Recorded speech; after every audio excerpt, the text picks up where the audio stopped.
Ako si Jessa, babae ng kabundukan. Sa maliit na kubo doon ako namumuhay. Nagtatanim, nag-aalaga ng mga hayop. Kahit mahirap, laban lang para sa bukas.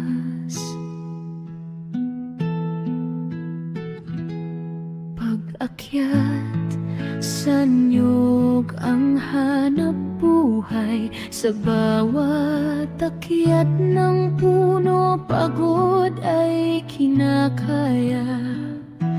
Suka sa niyog aking ibinibenta. Munting kita, malaking tulong sa pamilya.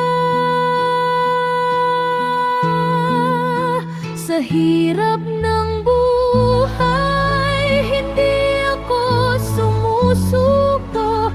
Kahit kaunti ang mayroon, pinagkakasya ko. Kaya nag-vlog ako, baka sakaling makatulong. Munting support